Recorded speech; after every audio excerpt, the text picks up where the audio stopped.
Alright, that's Mike. I hope that we are good to go. Alright, sige.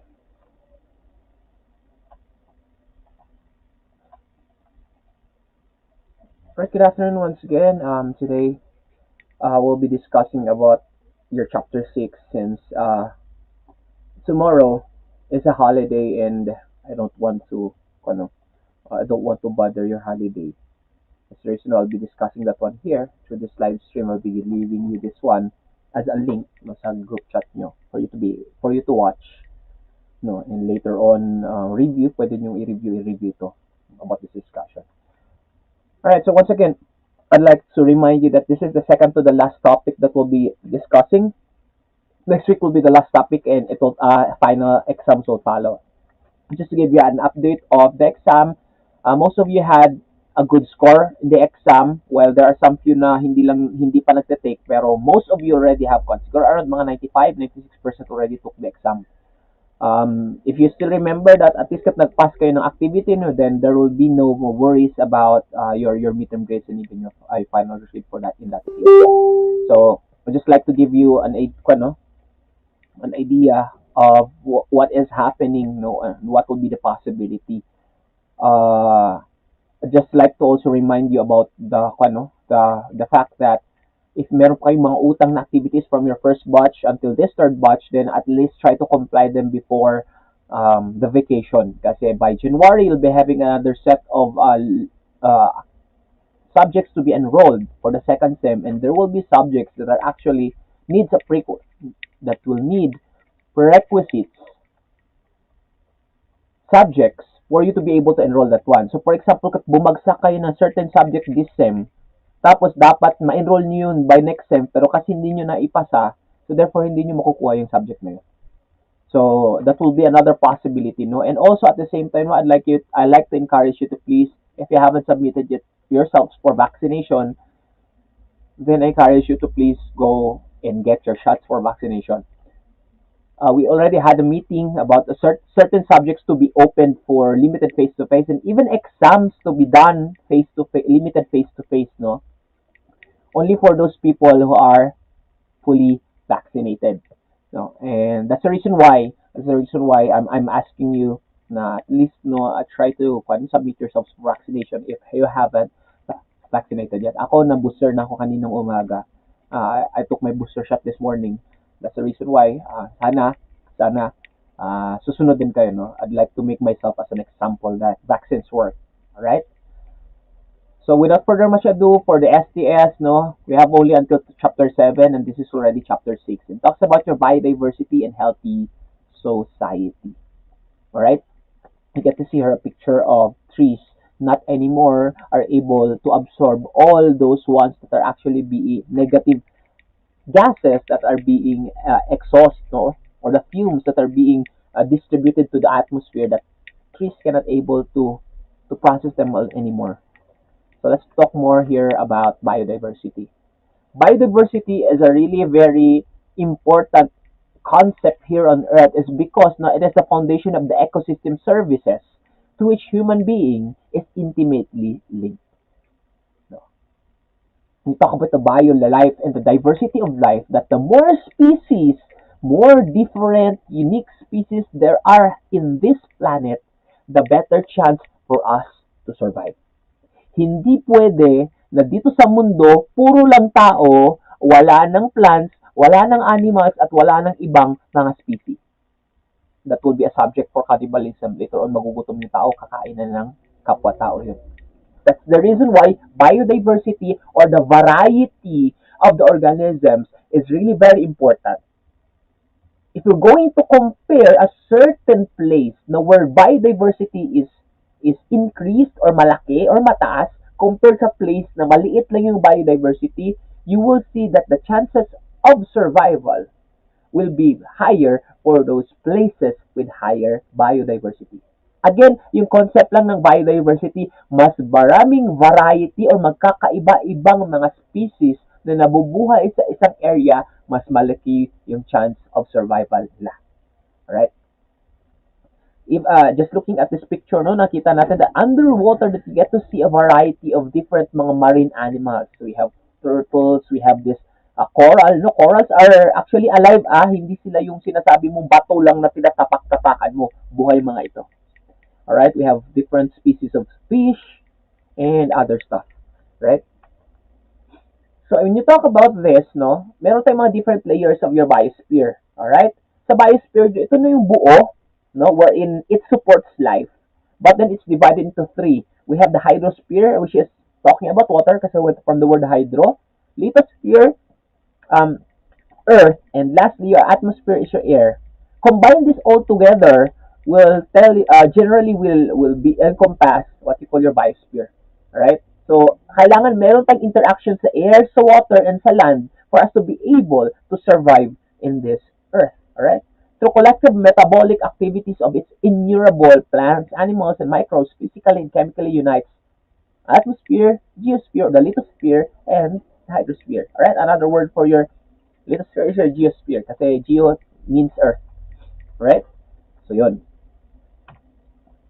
So, human influence, no? Malaki yung influence ng human in terms of what is happening to the biodiversity right now. Humans can actually make or break our biodiversity. Meron isang quotation na nakita ko in the past, no? Hinahanap ko siya pero hindi siya na mahanap. Pero it's a quotation telling us that if iniwan mo yung Earth na walang human, how would you imagine Earth right now? Is it flourishing? Is it still beautiful? As compared to an Earth na marami ng human. Compare that one. And try to realize, totoo ba? Na sana kung wala na lang or lesser yung tao, mas maganda pa pala yung Earth. Right? Sabi dito, biodiversity, a vanishing global heritage. Every minute of the day, 28 hectares of forests are lost. Half of the world's wetlands have been lost in the past centuries. 80% of the grasslands are suffering from soil degradation, and 20% of the drylands in danger of becoming desert. Sino may kasalanan dito? Meron tayong mga tinatawag na natural causes na naturally nangyayari talaga. But meron din tayong mga causes na sinasabi natin human enhanced or human influence na mga causes. But most of the time, it's actually a large impact that humans are actually the ones that are responsible of what is happening lately to Earth. Right? So, sabi ko nga, humans can either make or break Earth. No? Try to question yourselves of how. No? In your part, saan ka ba dun sa dalawa? Make or break? Alright, tree planting activities. What does it mean? Focus on the forest and not on the trees. Ano kaya ibig sabihin nito? Focus on the forest and not on the trees. Kasi most of the time when you talk about those different activities, they call that one the tree planting activity. But sometimes, no, I discourage tree planting activities is because, no, there are some tree planting activities that are not minding the forest actually. They're just minding basta kat naka-plant kami ng trees, yun na yun. In agriculture, or in forestry, no, in specific, you need to know the terrain. You need to know the natural trees that are living in a certain place that you're trying to plant the tree. Hindi basta-bastang pwede ka lang na mag-plant ng trees dyan sa isang lugar kung yung tree na nilalagay mo ay hindi normally nabubuhay dyan. Why? Because there is what you call yung mga tinatawag natin invasive species. Meron tayong tinatawag yan later on na tinatawag natin invasive species. Or sinasabi natin mga alien na mga species na naturally hindi sila nabubuhay dyan. There was this one of those people who actually advocated for bamboo planting here in the Cordilleras. Now, one of my professors in University of the Cordilleras, pero UP graduate siya, sabi niya, he wasn't an advocate of that one is because bamboo is not actually a native of the Cordilleras. Just try to imagine, if you plant those bamboos along with the pine trees in the forest, what would happen to the pine trees? Later on, the bamboos will compete with the nutrients and the waters and other stuff that they need to survive among them, no? Pero alam natin na mas solid at mas makakasurvive si bamboo kasi bamboo is a grass. It's not a tree even. That later on, mamamatay yung mga pine trees na yun at later on, hindi na tayo magiging city of pines kung nakabagyo pa. Nagiging city of bamboos na tayo. That's the reason why whenever you go for a tree planting activity, try to make sure that the tree that you are planting is not actually an alien or is a native. Dapat native siya ng isang lugar. Pag native sa atin yung pine tree at nagtanim ka ng pine tree dyan sa pinagtatanim nyo kasi that area is not, nabawasan ng mga pine trees, then it's okay. Pero if you're trying to plant mahogany among with the pine trees, then that's not okay. Mahogany is not a native here in our area. Papunta ka ng La Union, mahogany marami doon, tapos nag-plant ka ng pine tree doon, that is not also a good tree planting activity. That's the reason why it says here, focus on the forest and not on the trees. Alright, so tree planting activities, itong mga sinasabi ko. But you get to see that how these tree planting activities can really be very important in terms of pollinations, erosion control, and water purification. Ang dami pang tulong ng mga trees sa atin, even for the habitat of different animals also at the same time. Measuring biodiversity. Let's say, for example, meron tayong ways of measuring them. No, we have two types. But the point is that measuring biodiversity, meron tayong isang branch ng science called taxonomy. So taxonomy kasi dito ka nagpapangalan ng mga different species and trying to count them. No? Alam mo yung mga genus and species ng mga names? Species names, genus names, those are actually done by taxonomies. And the study about it is what you call your taxonomy. Number of species, functional traits, interaction among species. Kailangan mo malaman yun for us to be able to measure biodiversity. We have site A, site B, site C. Looking at this one, pinapakita lang dito na those different shapes are actually representing different types of species. Even the colors. Pag marunong tayong mag-measure ng biodiversity, then we can measure also the chances of survival of a certain area. Kaya tingnan natin. You have different types of biodiversity. We have your genetic diversity, we have your species diversity, and we have your ecosystem diversity. When you talk about your genetic diversity, it's more about the genes, no? It's more about the genes related to your DNA. When you talk about your species diversity among species in an ecosystem, makikita natin sa isang ecosystem, no? Tingnan natin kung ilang mga let's say for example, sa ecosystem ng forest, makikita natin there will be lots of mga different species living there. But tingnan natin sa isang ecosystem ng garden, nagga-garden ka, yung mismong garden mo, ilang species ang nabubuhay dyan. Merong mga konting insekto, pero makikita natin yan, kung ano yung tinanim mo, magkapare-parehas, di ba? So, nagtanom ka ng repolyo, yun lang yung species nandyan. So, lesser diversity as compared to the forest. Kasi, magkakapare-parehas yung diversity of mga tinanim mo sa garden mo. So, yan yung specific at example ng sinatawag natin species diversity. At meron din tayong tinatawag na ecosystem diversity, alright? Diversity of a habitat in a given unit area. Let's say, for example, Mount Pulag. Mount Pulag, I get to see when I visited there, has ecosystem diversity. Sa babaan niya, masasabi natin it was a mossy forest. But if you go to near to the peak or to the summit of Mount Pulag, na nawawala na yung mossy forest, makikita natin nagiging grassland na siya. You get to see the ecosystem diversity, hindi magkaparehas yung paanan sa peak or sa summit mismo.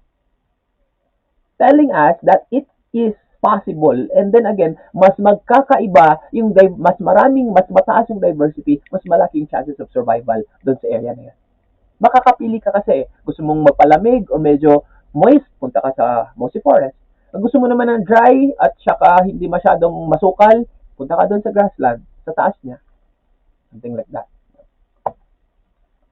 We have two terms when you talk about your species biodiversity. We have what you call your species richness and species evenness. So going to look at here, we have two examples of your community. We have your community 1 and your community 2. Now, let me ask you, asan sa dalawa dito ang merong mas mataas na species richness? Is it community 1 or community 2? And later on, I will ask you also kung saan dito sa dalawa ang merong mas mataas na species evenness.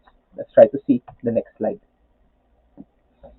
So, species richness, sabi dito, the number of given species in a given area. However, for species evenness, how close in numbers a species in an environment is. Dito makikita natin, let's say for example, no, dalawang community, meron tayong plant A, 3A, 3B, 3C, and 3D, no? And meron natin nakikita ng ilang percentage sila dyan sa isang area na yan. In your community too, you get to see that, like for example, your plant A, it's composed of your 80% sa buong area, 5% lang yung plant B, 5% lang yung plant C, and 10% sa plant D. So, sino kaya ang merong species richness? Kung sinasabi ng species richness, the number of species in a given area. So, all you have to do is to count. 1, 2, 3, 4, 5, 6, 7, 8. Ilan din dito? Kumusta kaya yung species richness, species evenness? Makikita natin that here, no, both actually community has the same species richness. Tingnan natin. Count natin. 1, 2, 3, 4, 5, 6, 7, 8, 9, 10, 11, 12, 13, 14, 15, 16, 17, 18, 19, 20. Ilan dito? 1, 2, 3, 4, 5, 6, 7, 8, 9, 10, 11, 12, 13, 14, 15, 16, 17, 18, 19, 20. 20 din yung species dito, 20 doon. So we can say that community 1 and community 2 has the same species richness because it's a number of species in a given area. Alright? But, let's talk about your species evenness. Sino kaya mas even dito? Your evenness tells you how close in numbers each species in an environment is. Makikita natin dito sa community 1 that species A is 25%. Species B is also another 25%. C, 25. D, 25. But, in your community 2, species A has the greatest number. 80% siya. Si B, 5% lang. Si C, 5% na siya. Si D, 10%.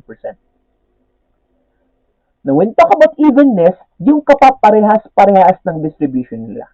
And among the community 1 and 2, community 1 has the higher species evenness because even yung distribution ng dami ng mga species dito. Tig-a-apat na pine tree, tig-a-apat na klase ng ganito, tig-a-apat na ganitong blue na tree, apat din ng ganitong lima pala, basta yun, no? Tig-lima apuan.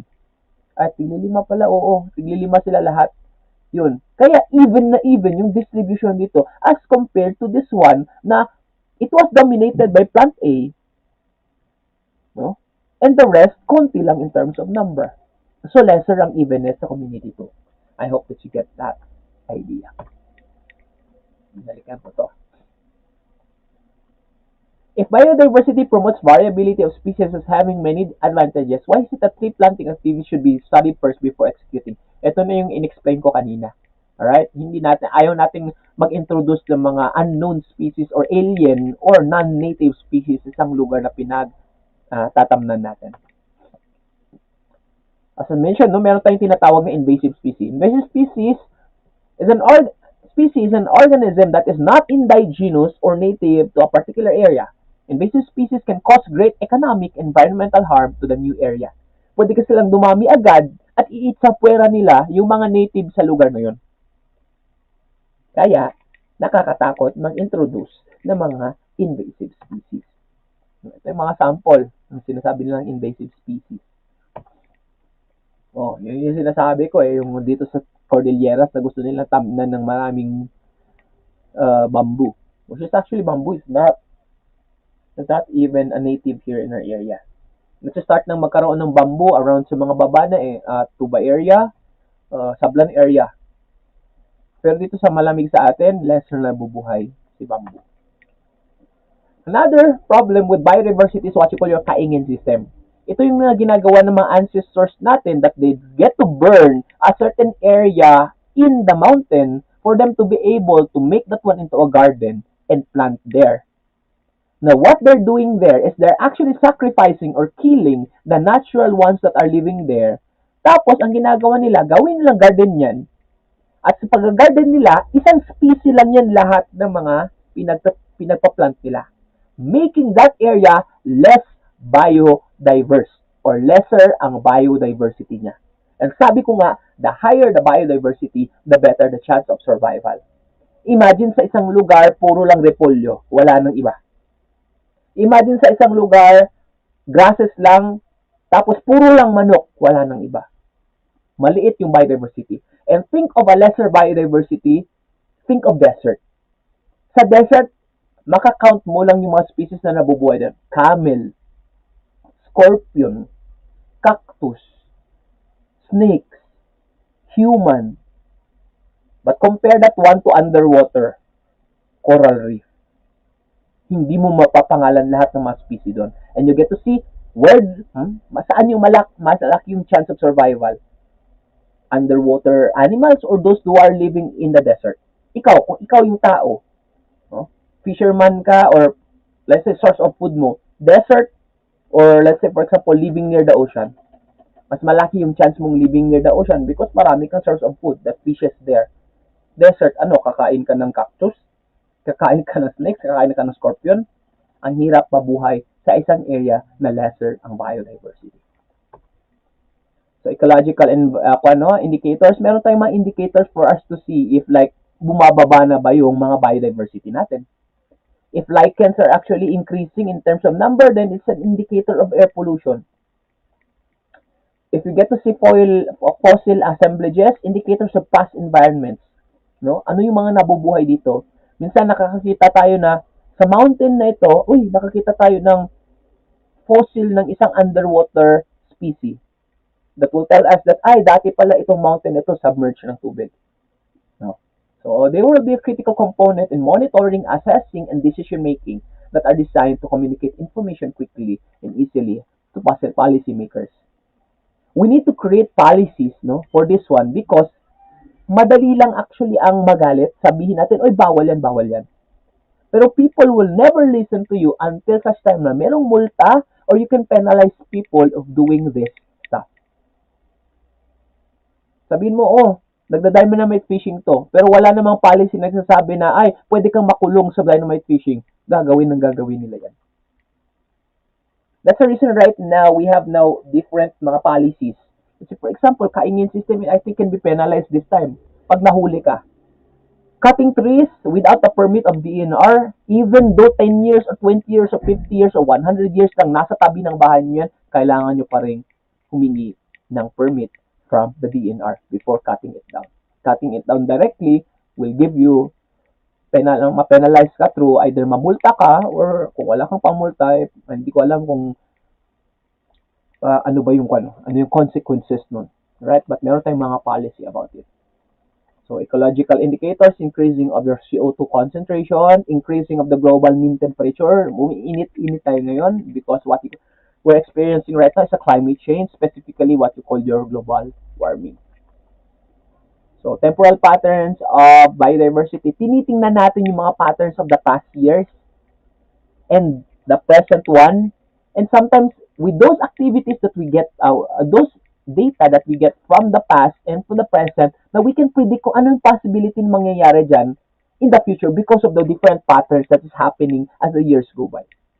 Ito yung tinatawag na temporal patterns of biodiversity. Link between biodiversity and ecosystem services, ang dami kasing link talaga.